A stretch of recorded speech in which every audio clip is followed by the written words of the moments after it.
It's hard to escape the presidential campaign these days. We are some 50 days from Election Day.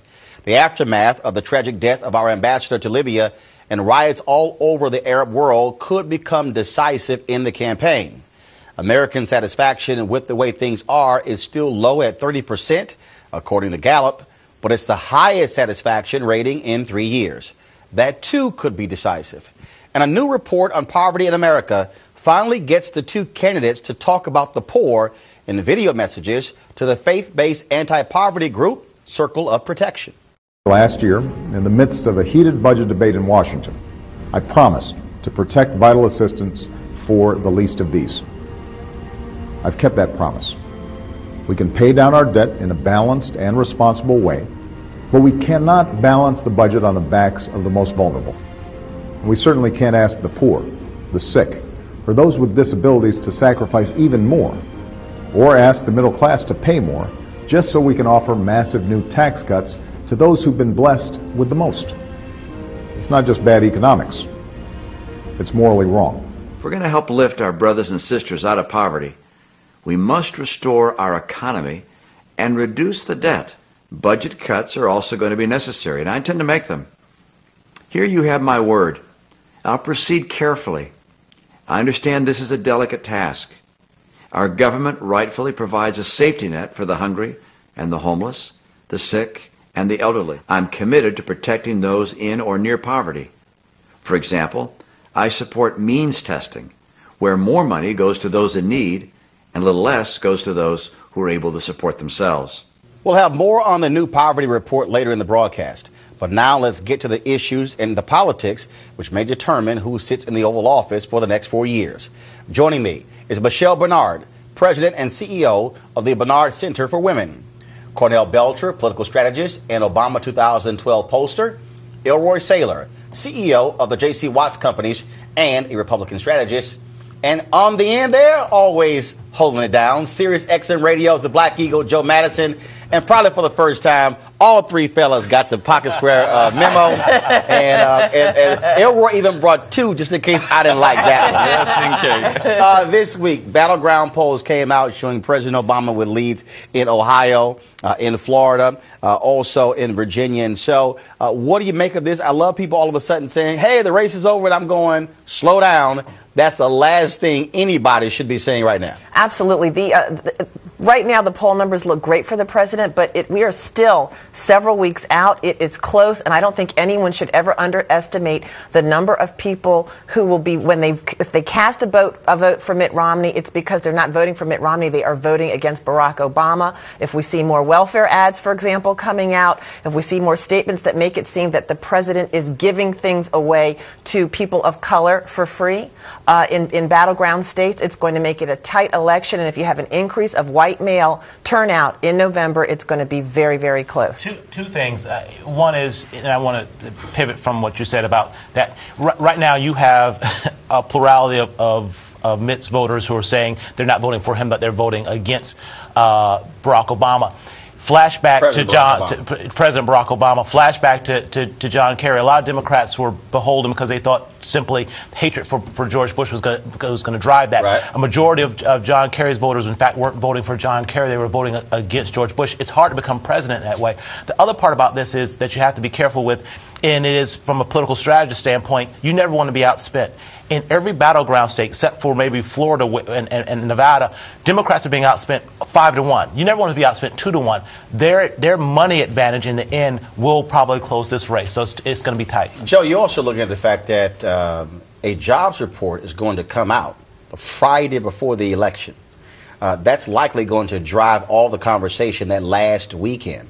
And so I can't remember the last time you really had a pivotal economic report that drops right before the election when everyone says the economy is issue number one. But I think it's going to be the same rhetoric, though. It won't change from the next 2 months. So we'll hear the same rhetoric. I think the president gained this bump because they had a great convention in Charlotte. This is pretty much a convention of bump I think he's getting.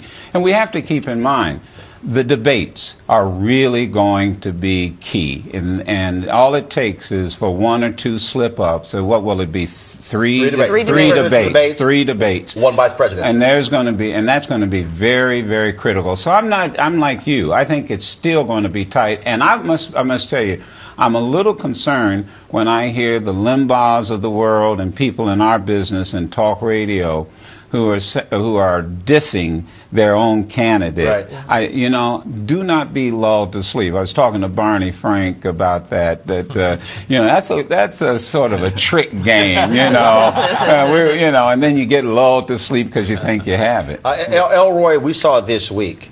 A foreign policy issue comes out, and that is what took place with our ambassador in Libya. Mm-hmm. And Mitt Romney was hit very hard with his initial response, attacking an apology that came from the embassy there in Cairo. And what was interesting was you had Republicans on the Hill, many other Republicans, who would not give him cover. And they basically focused it on being sorrowful for his death as opposed to attacking the president. And so did Mitt Romney learn a lesson this week that, look, when you're running for office, you might want to keep your mouth shut criticizing the president when you have America being attacked, when our ambassador is killed in a foreign country? Clearly, I think Mitt Romney, candidate Romney, learned a lesson in his campaign advisor. Look, when you're running for the president of the free world, you've got to be very methodical. You've got to be very thoughtful. There was a death in that situation. The first thing Four deaths. There were 4 deaths in that situation. The first thing that anyone should have said who was in a position of leadership and power, let's pray, let's have a moment of silence, let's ask for some healing. That's what Reagan did. Exactly. The politics could have come later. But let me just go back to your earlier points. I mean, this election in the next 50 days is going to boil down to some kitchen table, barbershop, beauty salon issues. Gas prices, home values, food prices, transportation in these inner cities, and things of that nature. If those issues are not resolved... Well, the reason I got to push back on that, first of all, the president has no role when you're talking about gas prices. Second of all, if you go on housing, the Obama administration has had some problems for 4 years. Gas prices were $1.89 when the president came into office. Okay, let me go back. Gas prices being $1.89 when he came in has nothing to do with the fact that the president of the United States has nothing to do with gas prices. Absolutely. Nothing. No. Absolutely. Let me tell you something. How do you disagree when President Bush was there? He had nothing to do with gas prices. Let me tell you something. No, see that talking. No, we can't talk about it. Let me tell you what we did on our show.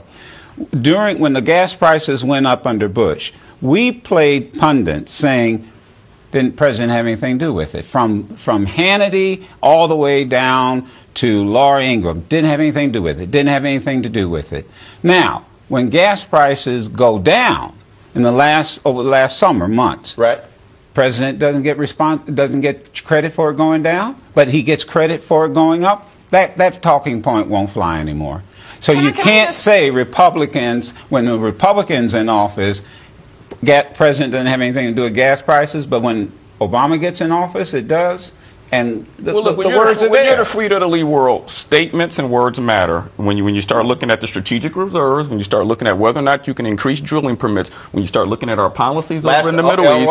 According to facts, there's been more drilling under this president than there was any other time in history. Permits issued or drilling? But look, here's what I think that we are missing fundamentally. The economy is a critical issue.